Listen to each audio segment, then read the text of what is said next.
Bungalow number 13।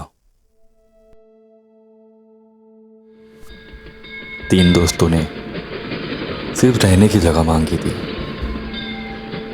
पर उस जगह ने उन्हें आत्मा के राज में उलझा दिया।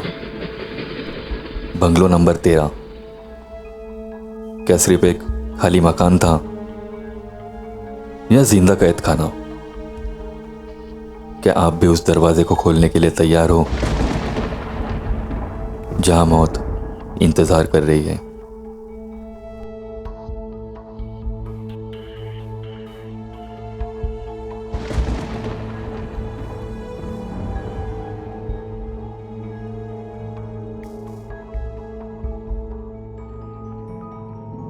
विक्रम, सुनील और जॉन एक सपना लेके मुंबई आए थे, पर यह शहर सपने बनाता भी है और तोड़ता भी है। ये शहर तो सपनों का है, पर लगता है सपने तोड़ने का भी। और ये भीड़ तो लगता है हर सपने को कुचल के गुजरती है। गाइस, जब जंगल में घुस ही गए हो तो शेर बन के निकलो। मेरे पापा ने कहा था मुंबई रोटी देती है, लेकिन पहले भूख से लड़ना पड़ता है। तीनों दोस्त इंटरव्यू के लिए जाते हैं, पर हर जगह से उन्हें निराशा ही मिलती है। ये तीसरा ऑफिस था, सब जगह एक्सपीरियंस चाहिए। पर एक्सपीरियंस कैसे मिले जब चांस ही नहीं देते? रिलैक्स, हर बड़ी कहानी की शुरुआत स्ट्रगल से ही होती है। शाम का वक्त था। वो एक टेबल पे बैठ के वड़ा पाव खा रहे थे और तीनों की हालत काफ़ी थकी सी थी। वो एक दूसरे की तरफ देखते हुए मुस्कुराते हैं। पैसे खत्म हो रहे हैं, रहने का जुगाड़ भी नहीं हुआ। गांव में तो सोचा था शहर आएंगे कुछ नया होगा। नया ही हो रहा है, भूख, थकान और नींद बिना ठिकाने के। तीनों वहां से निकल के एक गेट के सामने खड़े होते हैं। तभी कोई जोर से उन्हें चिल्ला देता है, ओए, यहाँ क्या कर रहे हो? ये जगह सोचने के लिए नहीं है। दादा सॉरी, काम ढूंढने आए हैं। रात भर चल के ये लास्ट पॉइंट मिला है। कहीं रहने का इंतजाम नहीं है, कुछ दिन का सहारा चाहिए। उनकी बातें सुनकर चौकीदार थोड़ा शांत हो जाता है और नम भरी आंखों से उन्हें देखकर कहता है, मैं भी कभी ऐसी आया था, रात भर भटकता था। चलो एक काम करता हूं, तुम लोगों के लिए रहने का इंतजाम कर देता हूं। तभी चौकीदार बोला, अपना मोबाइल निकालता है और किसी को कॉल करके पूछता है, रमेश भाई, बंगलो नंबर 13 वाले साहब तो घर के बाहर है ना? सामने से किसी का जवाब आता है, हाँ, 2 महीने के लिए फॉरेन गए हैं फैमिली के साथ। क्यों, क्या हुआ? 3 लड़के हैं, अच्छे हैं, क्या कुछ दिन रुकने का जुगाड़ हो सकता है? गेस्ट रूम खाली है, तुम भेज दो, मैं सब देख लूंगा। ठीक है भाई, मैं कल लेके आता हूं। विक्रम, सुनील और जॉन ये सुनकर मन ही मन खुश होते हैं और एक गहरी सांस लेके थोड़ा अपने आप को बेफिक्र कर देते हैं। अगली सुबह तीनों दोस्त और चौकीदार उस बंगलो की ओर निकलते हैं जहां रमेश ने बताया था। वो बंगलो काफी बड़ा और शानदार था और वहां कोई नहीं रहता। ये सुनकर वो तीनों घबराते हैं, पर उनके पास वहां रहने के अलावा और कोई रास्ता नहीं था। ये तो किसी फिल्म का सेट लग रहा है। लगता है कुछ बड़ा होने वाला है, अच्छा या बुरा पता नहीं। कुछ अजीब सा एहसास हो रहा है यहाँ। रमेश, जो कि वहां केयर टेकर था, उन्हें बंगलो के अंदर ले जाता है।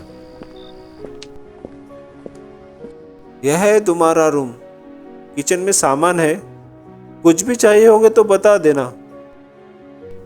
बंगलो नंबर 13 एक ऐसा घर जहां हर कोने में राज छुपा था। और जल्द ही ये राज इन तीनों के सामने आने वाला था। वो तीनों उस दिन भी बिना जॉब पाए वापस रूम पे आते हैं, काफ़ी थके और परेशान थे। रोज की तरह फिर से फेल। ये शहर कब हमारी सुनेगा?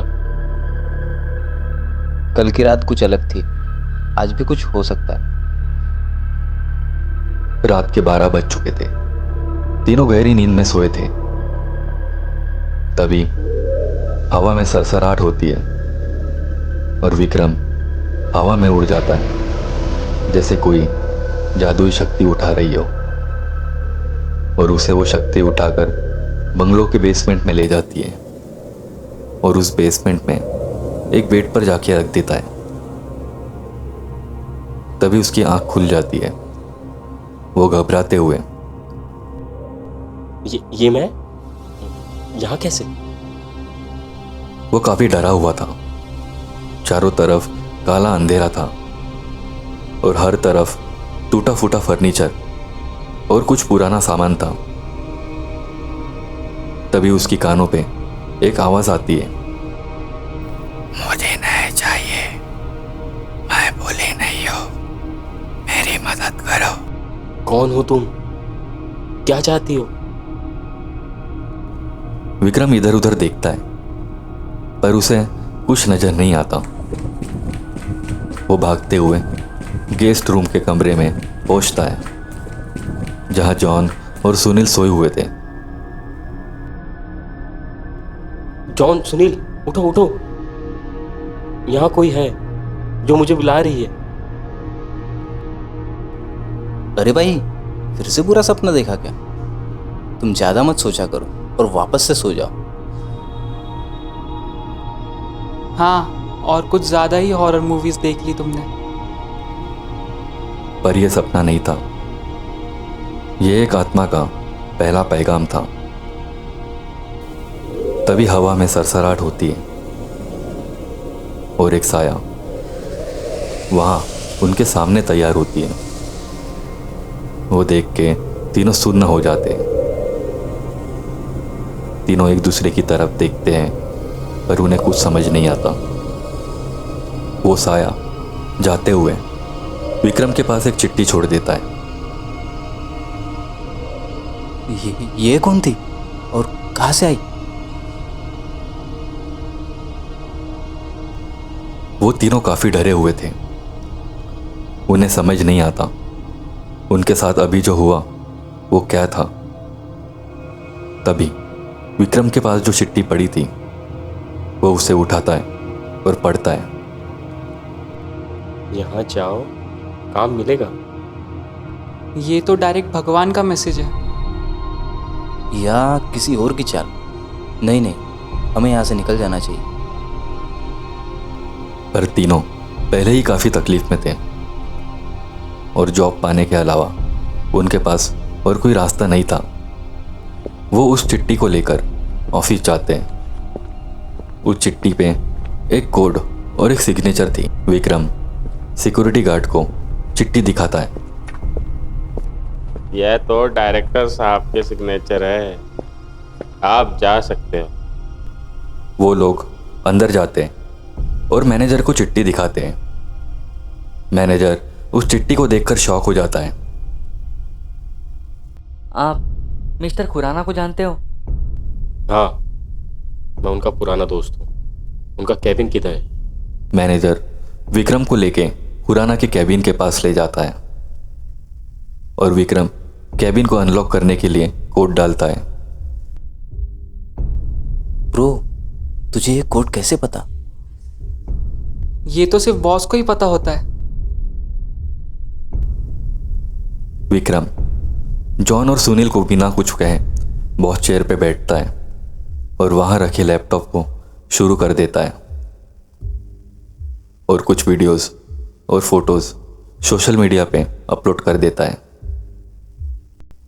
तभी उसके अंदर से रिया की रूह बाहर निकलती है। जॉन और सुनील ये देख के शॉक हो जाते हैं। अरे भाई जॉन, ये तो विक्रम नहीं कोई और थी जो विक्रम के अंदर समाई थी। कौन हो तुम और क्या किया विक्रम के साथ? मैं रिया हूँ और मैं यही खुराना के यहाँ काम करती थी। मुझे खुराना ने मार दिया क्योंकि मैं जान गई थी कि वो 2 नंबर का काम करता था। इसकी कंप्लेन मैंने पुलिस में करने की कोशिश की थी और उसने मुझे मार दिया, वही बंगलो नंबर 13 में। ये कह के रिया वहाँ से हवा बन के चले जाती है। तभी एक कॉल मैनेजर को आता है। मैनेजर फ़ोन उठाता है। वो कॉल मिस्टर खुराना का था। तुमने मेरे चेम्बर का एक्सेस किसी को दिया है? सर एक लड़का आया था, उसके पास आपका साइन लेटर था। उसे रोको, वो अंदर गया तो सब खत्म हो जाएगा। तभी मैनेजर दरवाज़ा खोलता है, पर विक्रम चेयर पे बेहोश पड़ा रहता है। जॉन और सुनील उसे उठाने की कोशिश करते हैं। सिक्योरिटी, उसे उठाओ। मैं यहाँ कैसे? उसी रात सोशल मीडिया पे मिस्टर खुराना के वीडियोस और फोटोज वायरल हो जाती है। एक आत्मा ने अपना बदला नहीं बल्कि न्याय चाहा, और जब वो न्याय मिला तब उसकी रूह को सुकून मिला। Business tycoon Mr. Khurana arrested abroad. Illegal activities and murder case open after 5 years. रिया, तुझे न्याय मिल गया। क्या तुम्हें कुछ याद है? रिया तुम्हें कंट्रोल कर रही थी। ये शहर सिर्फ सपने नहीं, राज भी रखता है। 3 दोस्तों ने एक शहर में सिर्फ नौकरी नहीं, एक सच का सामना किया। एक आत्मा जिसे चाहिए था सिर्फ न्याय, और जब मिला तब उसने मुक्ति पाई। अगर आपको ये कहानी अच्छी लगी हो तो लाइक करें और हमारे चैनल को सब्सक्राइब करना ना भूलें। हॉरर नाइट्स कहानियाँ।